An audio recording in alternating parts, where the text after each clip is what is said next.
Oh, What's going on, Facebook?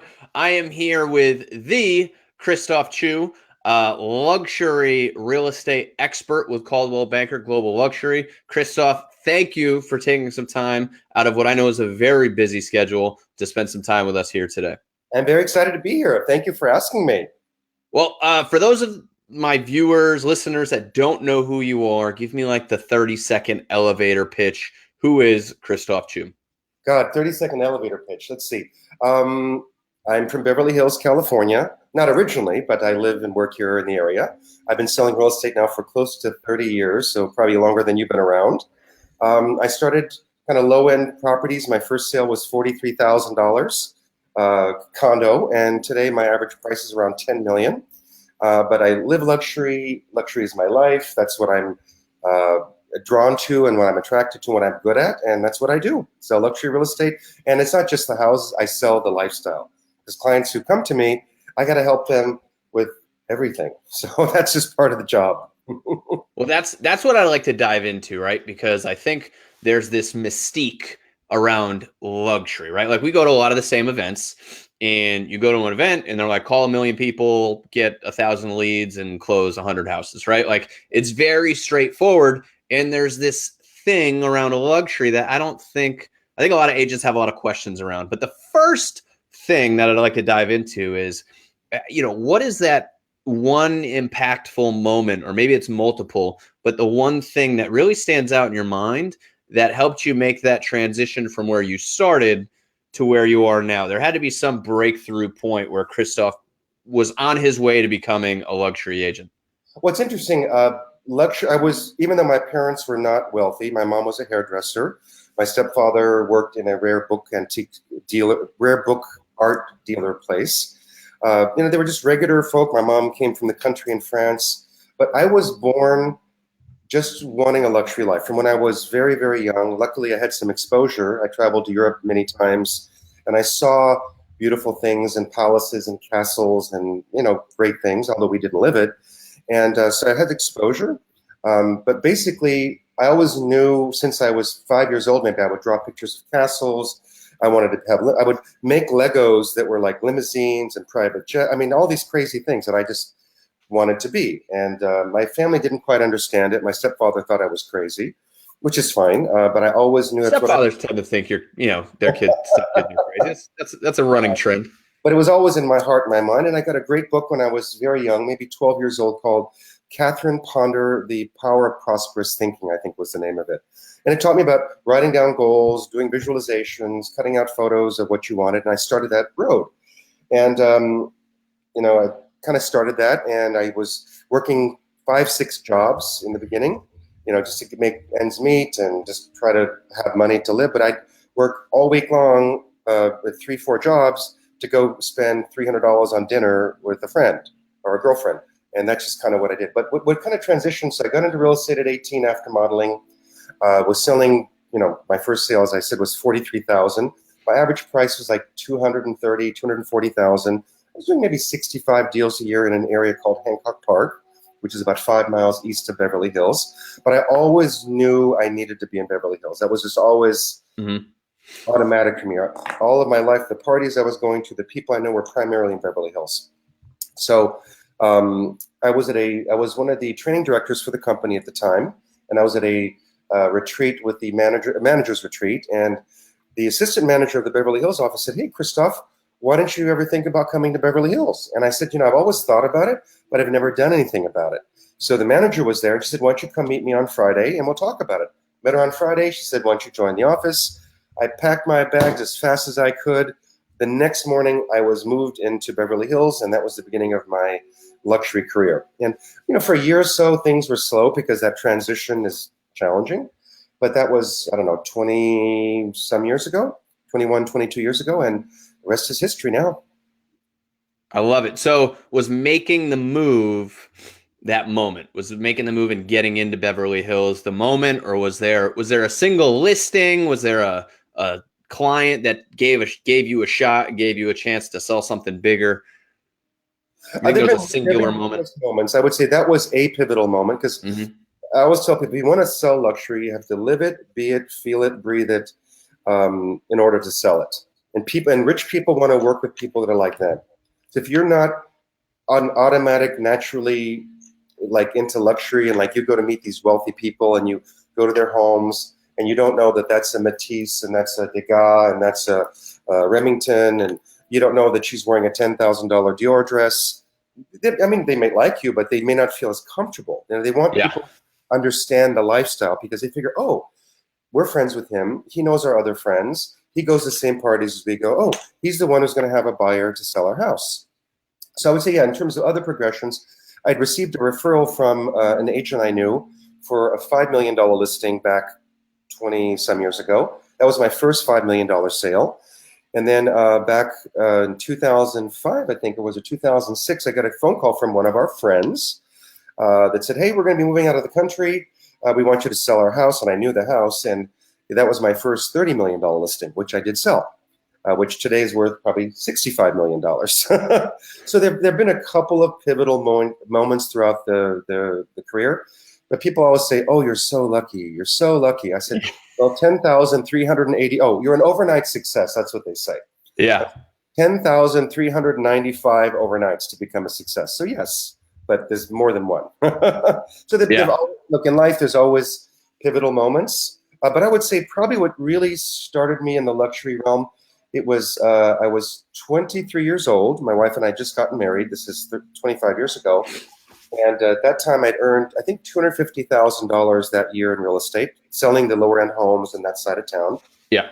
And we wanted to go on and I was, from day one, if I didn't travel in first class, the best hotels in the world, I don't go. And I've always done that. To me, I'd rather go on one trip a year and go to the best places in the world and live like a king than go to some little Motel 6 or a Hilton for my vacation. I'm not kidding you. So we took a 2-week cruise in the Mediterranean.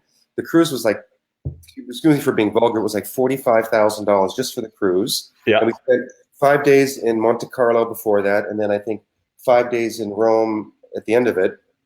And on that cruise, we met a couple that happened to be from Beverly Hills, sitting, out of 1,100 people, sitting at the pool, the one couple from Beverly Hills sitting next to us on the lounge chair. So we became friends, we connected, and we're still friends to this day. And maybe 6 months later, she gave me a referral of a friend of hers. That referral from that one cruise and that one referral that's now filtered out into many different businesses, I think I've made about $2.6 million from that cruise over 22 years. So an average of, let's say, $100,000 a year on average. Yep. But I always say, you have to spend money to make money. And just like that $30 million listing that I got, I met them because I buy a lot of jewelry for myself and for my wife and designer clothing. And I was buying a lot of jewelry from a particular jewelry store here in LA. The owner became friends of mine. She would invite me to her private parties. And at that private party, we met this couple. We became friends. And 7 years later, I listed their $30 million home and sold it. So yeah, you got to live it, breathe it, be it naturally in order to succeed in that realm. Casey asked a question, said, I'd love to know what he could share about video. Look, if you're watching right now, if you're listening, this is a audience show, right? We take your questions, we get your questions answered. I love that. If you have questions, comments, drop them in. We'd love to talk about it.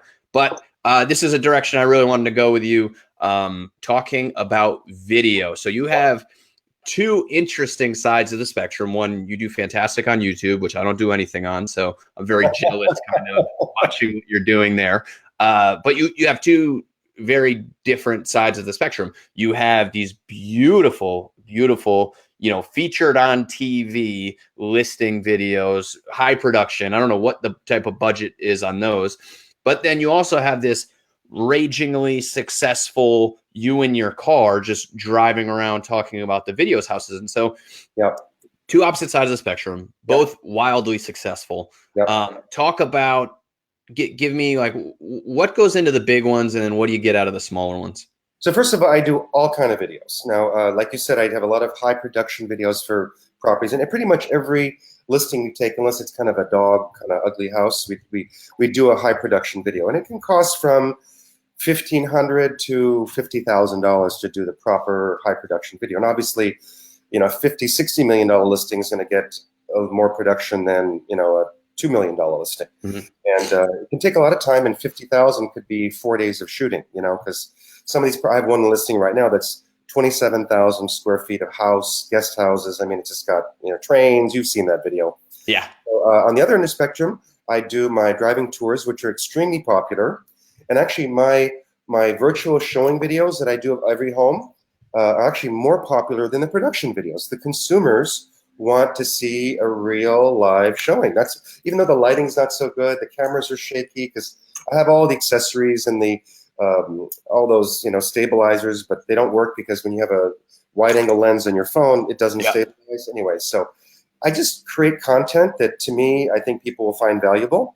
And a few months ago, I was at a listing and I at an inspection, and I did a live video of explaining about how sewer line inspections are done. And it was, I said, this is the ugly side of real estate. The toilet was off, the guy's on the floor with the camera thing going down the toilet, and I'm showing it. People love that video. So particularly, I've realized that I'm in Beverly Hills. I'm a bit flashy, as people call it, or, you know, extravagant. So I definitely want to show my down home side, which is like, I don't mind getting my feet wet, dirty, because I do that stuff. And I want people to see I'm a real person like everybody else. I happen to list and sell and live in a beautiful area of a lot of wealth, you know. But I do all kind of videos. I just, if I feel it, I do it. And Tom said something, a comment a few weeks ago on his blog about my video. He says, yeah, Christophe's video, I'm not saying it's, what do you say? I'm not saying it's ghetto, but my driving tours. And look, I just turn the camera on, I do a quick intro, we're driving, and I talk about it. So I just share content that I feel is valuable. And driving tour videos are probably the most popular videos on my YouTube channel. Well, and are you still doing them, or have you moved away from them, the driving videos? Oh, I still do them. I just have to be going somewhere on a certain date. I have to have the time between appointments to do it. I have to also kind of just think, okay, today I'm going to, because LA market is so, I'm in, I think, 16 MLS zones. Yeah. But in each of the, like Beverly Hills has 2 zones, 1 and 2. In Beverly Hills proper, there's probably 25 micro markets. So like my driving tours are Beverly Hills Flats, Beverly Hills, Benedict Canyon, Coldwater Canyon.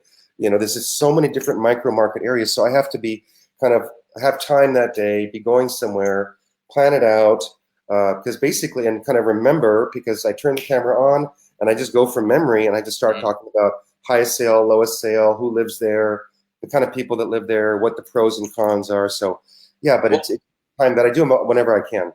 So 2 things. One, overall, it's brilliant, right? I mean, I've watched a couple of them, and you have people commenting from, you know, New Zealand that are like, wow, I always wanted to drive around Beverly Hills, and I feel like I am.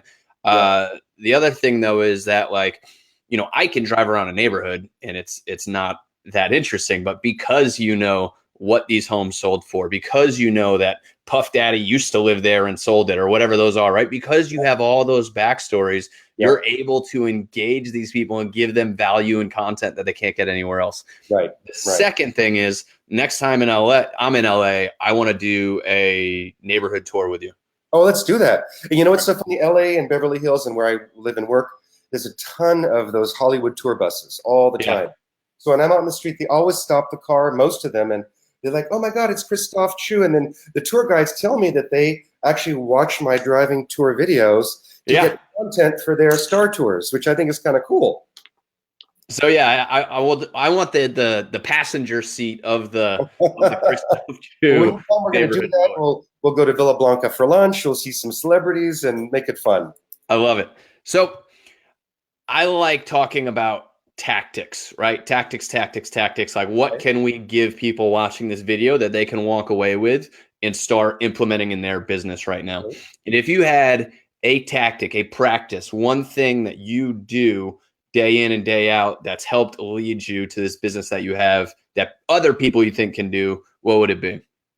I would say that one of the first things is my morning routine. You know, we all have ups and downs in our lives every single day, and my days are often like this all day long. You sign a new deal, a deal falls out of escrow. Oh, you had inspections, you think it's all good, and then they want to renegotiate. So it's just always like it. So first of all, I get up really early every day. I get to the office early. I meditate.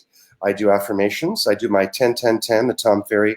You know, I visualize with the crystal in my hand. I have I have tons of crystals all around me, but I have Yeah. a crystal in my hand, and at the office, I close my eyes and I visualize the 10, 15 things that are bothering me, I'm upset about, I'm stressed out about, and I bring them up. I release them. Like sometimes I just do it like steam coming out of my head, and all those negative things are just steaming out. Sometimes I'm just like, I visualize them just rolling off my shoulders, just kind of just whoosh it out, just clearing out my mind. That's the first thing. Second thing, right after that, I go through my gratitude. And no matter what's going on, I could be having the worst month, worst quarter, whatever, there's always things to be grateful for. I mean, I'm alive, I have a family, I have a home, I have a bed to sleep in, I have hot water, cold water, I have, when you lose your power or your air conditioning goes out on a hot summer day, you realize how blessed you are to have those things. So every day I remind myself of those wonderful blessings. Even the flowers I have in my office, on my terrace, I have hummingbirds that come and fountains. I'm always appreciative and grateful for everything. I mean, my home, my family, my friends, my company, my team, my coaches, my real estate friends, just everybody. So I always go gratitude. And then I set my intentions for the day. This is all first thing when I get to the office. And I intend, number one, to be happy, to smile, to enjoy my day, see the beauty around me, and sign a couple contracts, get a couple listings. So that's something that's critical part of every day to help get me started. And I'm really good at when the trouble happens or bad things happen, I might be upset for a minute, 2 minutes, an hour, depending on what the situation is.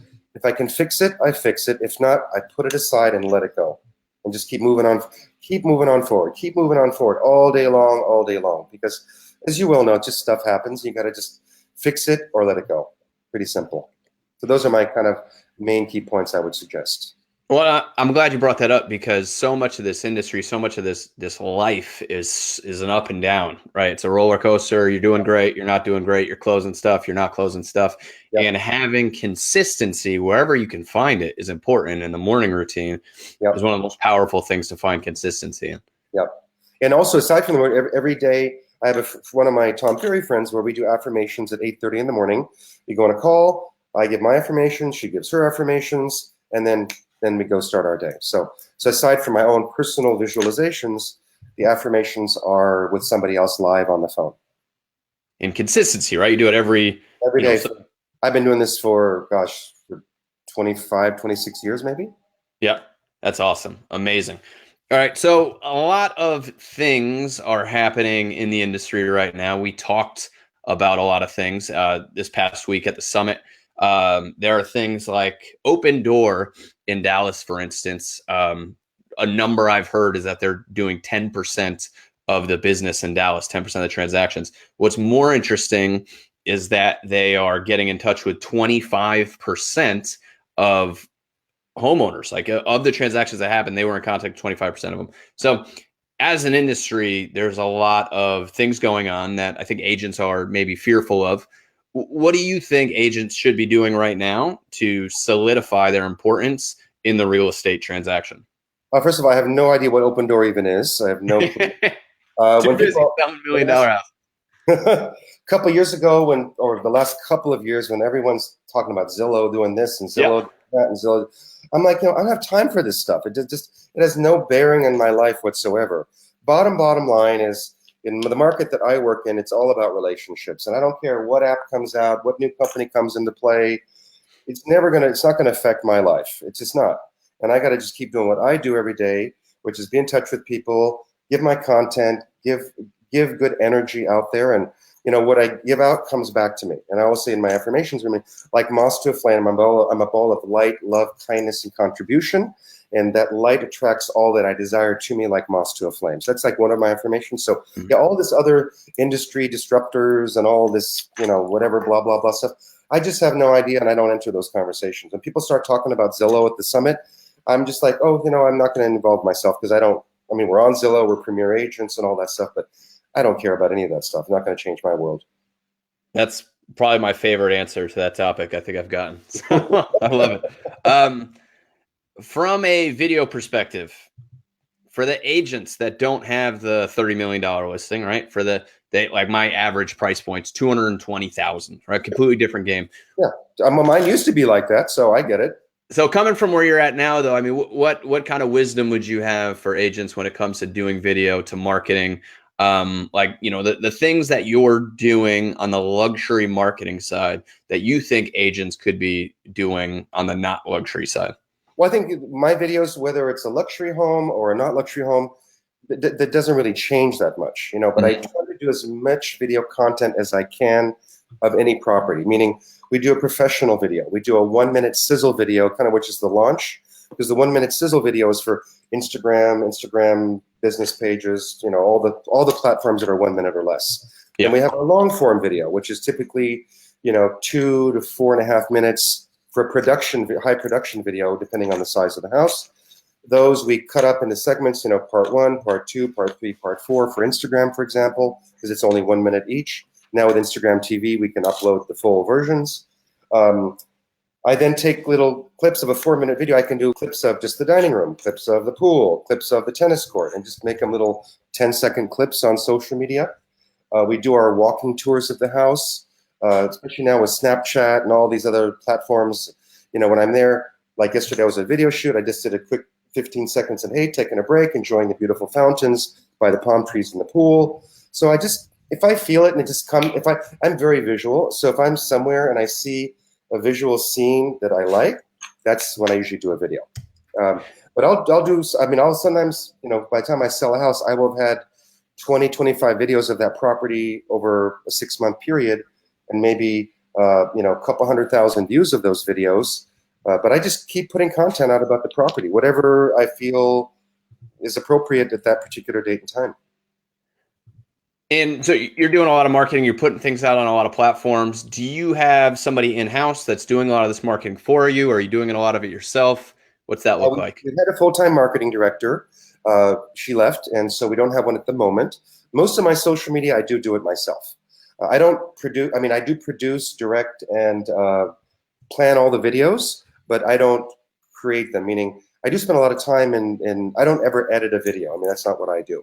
But my people do, but I typically, like, if I do a high production video, they send me all of the raw, I want to see all of the raw footage, the B-roll, my speaking points, and I will spend maybe 2-3 hours watching all of that footage and kind of in my mind piece together the flow I want, which already I kind of knew in advance of doing the video, but I want to then see it.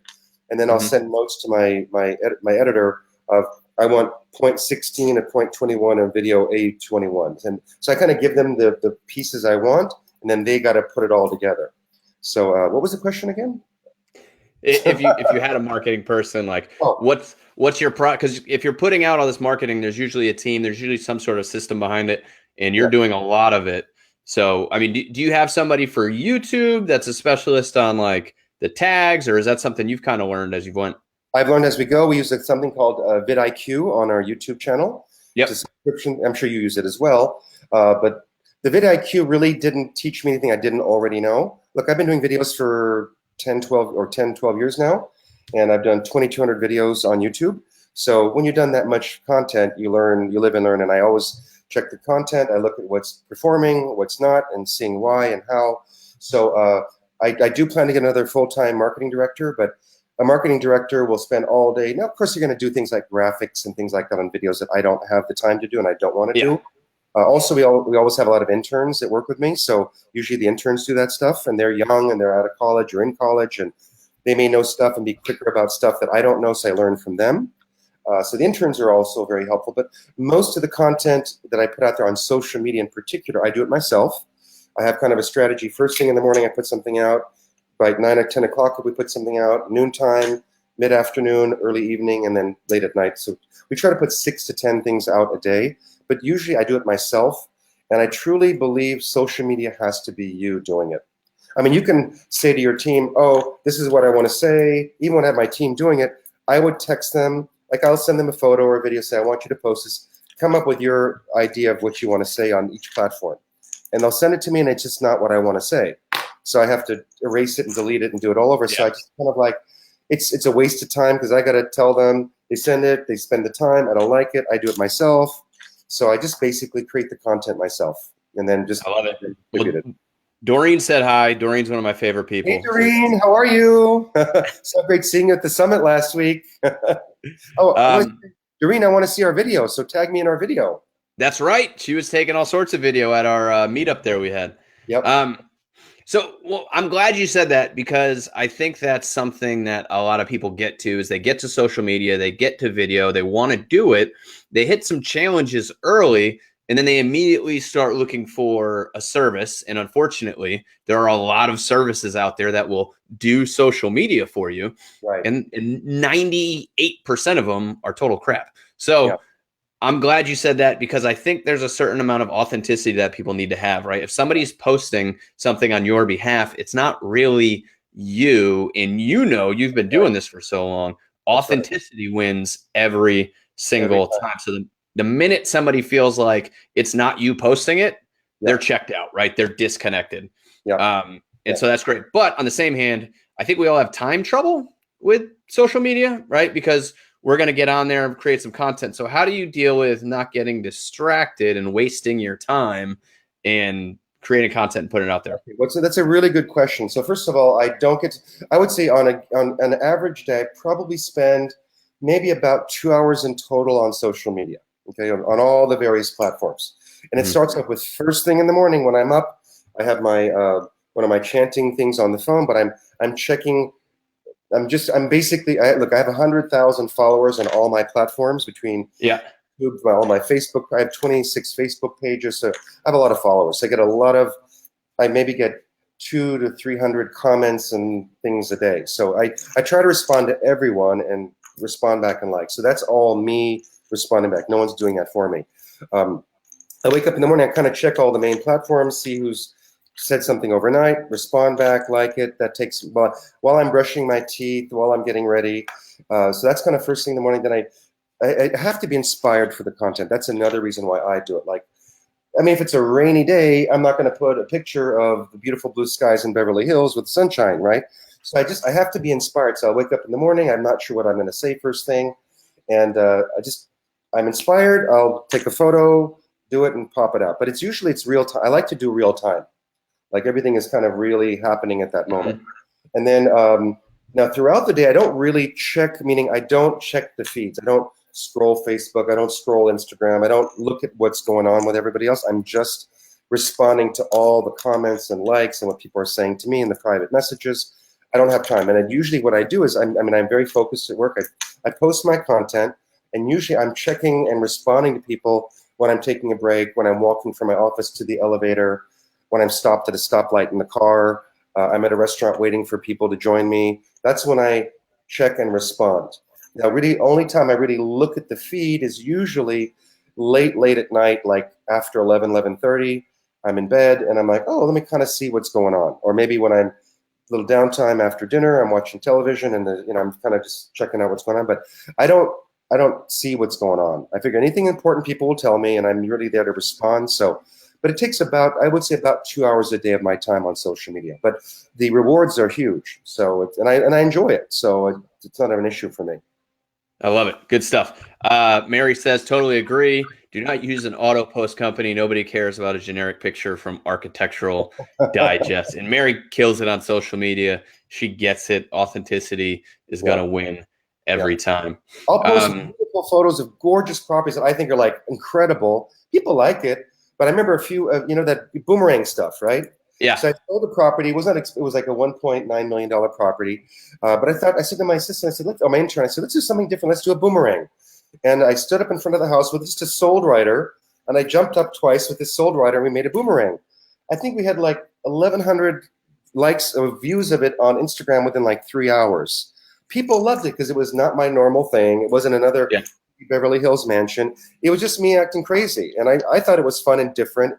Tom always says, stop worthy. If people are scrolling and what you post is not like, what's that? They're not going to stop. So that was stop worthy, because why is Christophe jumping up and down like a fool, right?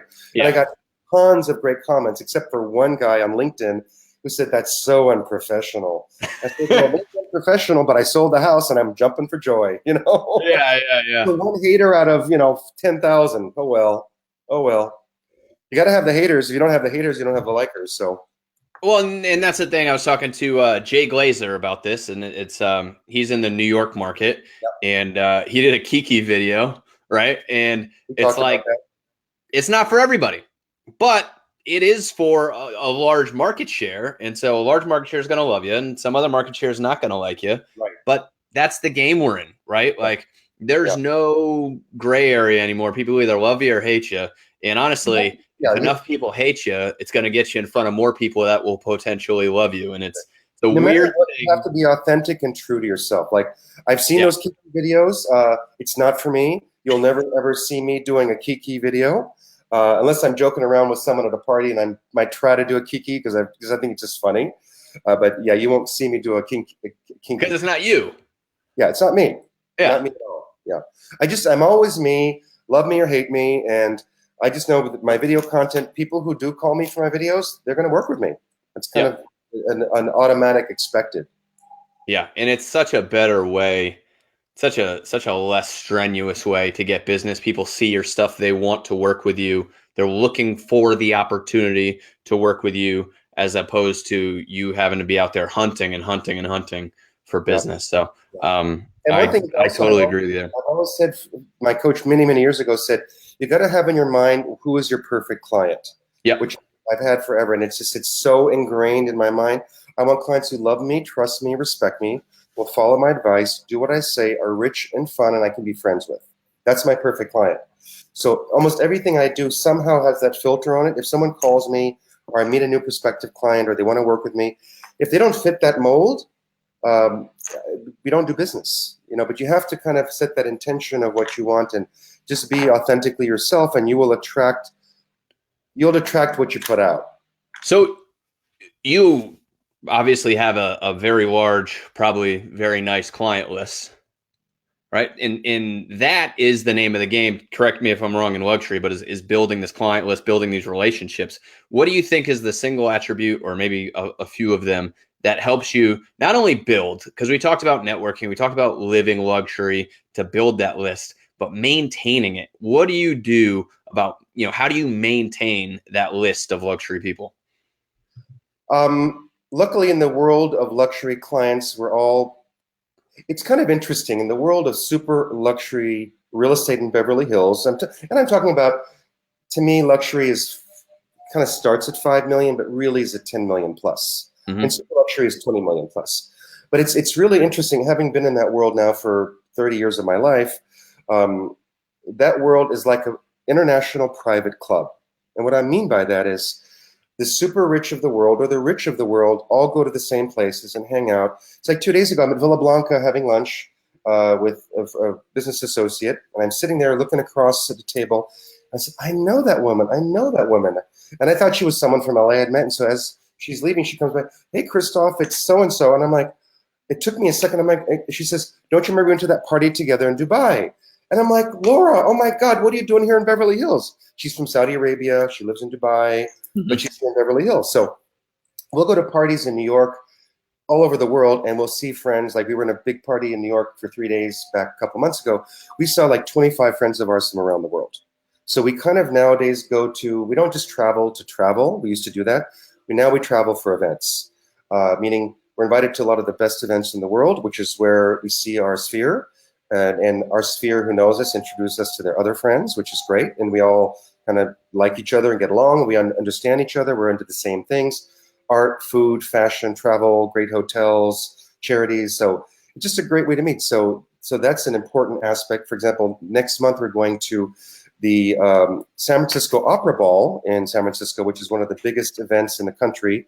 It's probably one of the top 5 luxury events. It's like the Met Gala Ball in New York. Yeah, I'm sure you've heard of that. The big ball every year. So we're going. It's a white tie and tails affair, meaning full-on white tie, tails, black tie. That's me every day. Yeah. You got the outfit on. So that's just part of our world now. Just we travel for events and parties. Of course, we stay and enjoy and do business at the same time. But it's just, I don't know what the question was, and how we got on that topic, but that's just an important thing. So I guess what I'm envisioning is Christophe lives the life of luxury to sell more luxury, to continue living the life of luxury, yes. And to live more luxury, sell more luxury is pretty much the That's lead very well said. generation. That's Yeah. very well said. Yeah. So that part I get. It sounds a lot of fun. I'm pretty jealous at the moment, but I'd like to get into the tactical side of, marketing and selling these properties, right? Because if living luxury and doing all that stuff is how you get the business, what are the things that you do to set yourself apart from the crowd when you execute the business? Because I know very well it's great to get in at a party, meet so-and-so, and sell their property. But I also know that you need to absolutely knock it out of the park and do a rock star job selling their property to get them to talk nothing but great things about you at all the rest of the parties. Yeah. First and foremost, I've always been this way. I treat every client like it's my family. So no matter who I'm working with, if we sign a contract, I treat them like my sister, my mom, my grandmother. I mean, that's the relationship that I have. I am pretty strong, and I do try to really tell them what they have to do. Some people accept it, some don't. But if you treat everyone like it's your sister or your mom, I don't think you're gonna have any issues, and they will feel that. It's an authentic way of being, and that's just who I am. Like I said, my family was from farm peasants in the country in France, and I was raised as a kid on the farm, barefooted with chickens, ducks, swimming in the plastic pool with the ducks and the geese, the little ducklings, in my underwear because I didn't have a bathing suit in the farm on the dirt. I mean, I'm a down-home guy. I was raised that way. Yes, I live a luxury lifestyle that I chose for my own, but I just treat everyone like it's your family and take care of whatever they need within the realm of what's reasonable and fair and ethical and honest, and you're going to be good. But yeah, with my business, people, the luxury world, particularly in our market, a lot of these big home buyers are international buyers that buy these $5, $10, $50, $100 million homes as vacation homes. They come here 2-3 times a year, and when they're in town, I mean, friends and clients, I mean, I have to literally dedicate sometimes 2-3 entire days to them, especially if they're looking for a property. Breakfast, lunch, dinner, take them out, and they call you at 7:45 at night and they want you to get them a table for 10 at the best restaurant in town. You got to make it happen. Or they need to buy a Rolls Royce because they need a car here. You got to call the Rolls Royce manager and say, hey, these are my VIP clients. You got to take care of them. Go to the house, bring them the car. I'm basically a lifestyle concierge. And the wife's having a birthday. Oh, where do I get a cake? Where do I get the flowers? Here's my florist. Here's the cake guy. Here's the caterer. You got to be prepared to handhold them, take care of them on every level. And sometimes they're going to call you because they're upset about something that happened, nothing to do with you, but you just got to listen and appreciate and try to help them any way you can. But Byron Lazine jumped in a little while back and hey, Byron. Was happy with your rich and fun comment. That's a good client base to have, rich and fun. What is the craziest client service thing you think you've done for a client? Craziest client service thing. Well, the most fun thing, I don't know about craziest, but the most fun thing is I closed a big deal with a client and I took them on a trip for 3 days to Vegas, all expenses paid, to continue to bond and build a relationship. The craziest client thing I've done, I haven't had any really crazy requests that I can think of. So yeah, I just can't think of anything that's crazy. One that would be the most surprising to the people watching. Most surprising. Let me think about it. I can't think of anything offhand. Luckily, I haven't had too much of that wild stuff. I mean, you talked about calling a Rolls Royce dealer, setting up private parties. I mean, any interesting fun stories? Fun stuff. Taking them private shopping, like, you have some very high profile people, they want to go shopping. And, aside from, shopping's different in all parts of the world, but we have Rodeo Drive, which is a block from my office. I know all the stores, I go there often. And you can go, even if you're rich, you go to Rodeo Drive, you go to Louis Vuitton or Chanel or whatever, you go in and you shop. But what people don't know is that if you're really rich and one of the top customers, you have private shopping. There's a whole penthouse floor just for the VIPs. You call them up and say, hey, my client's coming into town. We're going to have lunch and I'm going to take them shopping. And I remember one of my clients, I took her and I think she spent $300,000 in one afternoon at 2 different stores in cash because her black card wouldn't work. So open the bag, take out all the cash, and the sales girls are sitting there counting $100 bills for $60,000 in the one store, 120, literally. So I guess that was kind of a crazy thing. And so that's just but that's kind of fun. It wasn't really crazy. It was just fun. Yeah, it sounds like fun. I wouldn't mind going on a little shopping spree. Most, let's see, what do I want to hit you on? There's so much stuff I want to get out of you, but I'm trying to figure out what my top priorities are. Look, I know it's fancy and all that, but I've cleaned toilets. I fixed beds. The other day I got back from the summit. I came early because I had to get a photo shoot together. I'm out there with my good shoes on, washing the driveway so the photo shoot looks good, cleaning up trash. I mean, yesterday I was there and one of the balconies had not been cleaned in like 6 months, and my clothes are all dirty and I'm sweating in the sun.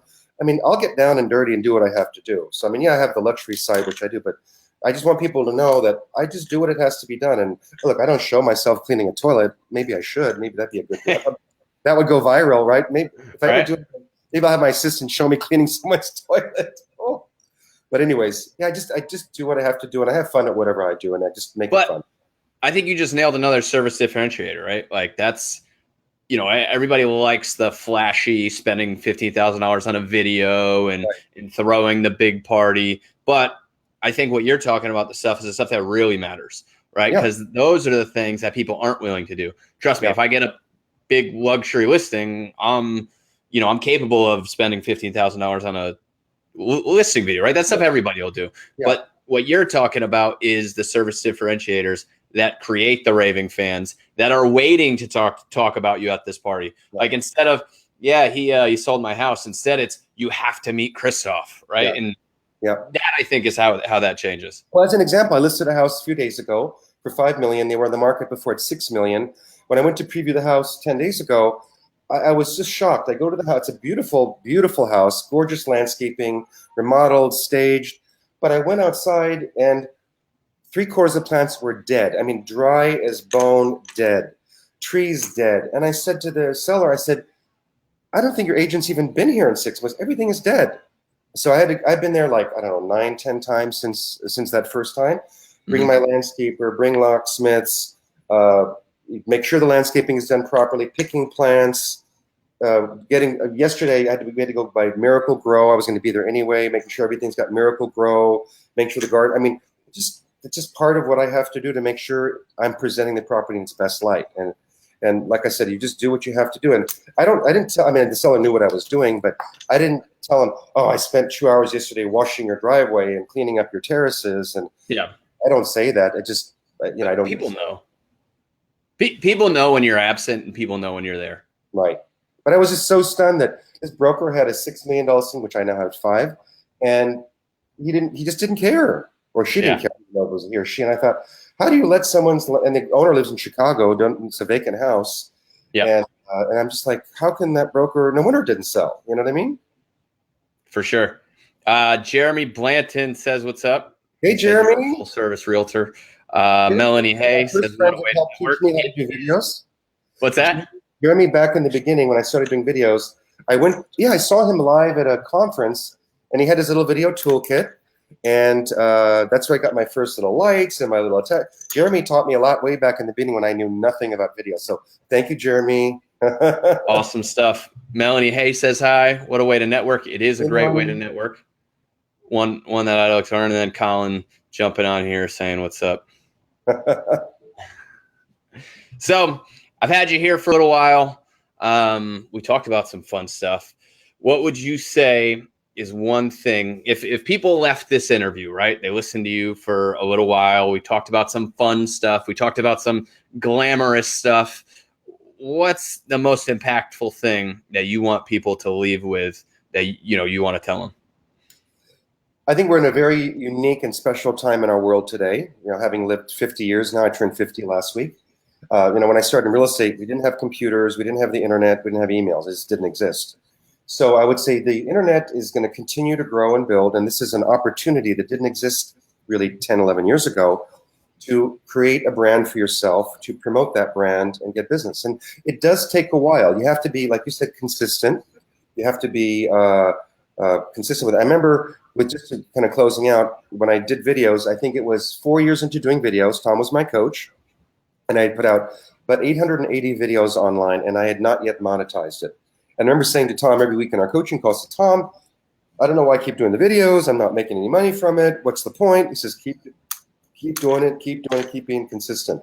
And a couple months later, one phone call, in that one phone call, that client was now a friend, 8 years later, we did, I think within 90 days, 26 million in business from that one phone call. They bought a house for 10 million. They sold for 5 million. Their friend bought for 4.7, and all from that one call. And then same thing similarly now with, so of course they kept doing videos, and we're now 2,200 videos later. And same thing now with social media. When I started my social media plan 10 years ago, my basic thought was this. I thought, all I need to get across is 4 things. My name, Beverly Hills, luxury, and real estate. That's all they need to remember. So if I can, when I'm doing my posts and content, that's, because people don't have a lot of time, they're going to just swipe through and quickly, right? Name, Beverly Hills, luxury, real estate. That's all they have to remember. And same thing, I'm like, how come all these people are getting referrals from Facebook and social media? Starting 2 years ago, 3 years ago, we started getting business from Facebook and social media. So I think anything you're going to do, you got to do it for a while. Keep doing it, because eventually, if you're doing it right, you're giving good content, you will start getting business from it. And regardless, I liked it. I have fun with it. So if you do what you love, have fun with what you do, people will be attracted to you and you can do business. And if not, you're still having fun. So it doesn't matter. I love it. I love it. Have fun with it. Thanks for being on, Christophe. I appreciate the time. I appreciate you participating in our group there. People that was really, so much fun. Yeah, people love that. And yeah, we're excited to see it. And I'm going to come out to LA at some point, and we're doing a neighborhood tour. It's going to be fun. We'll do lunch, we'll do Rodeo Drive, and we'll do a driving tour. And you'll visit my office.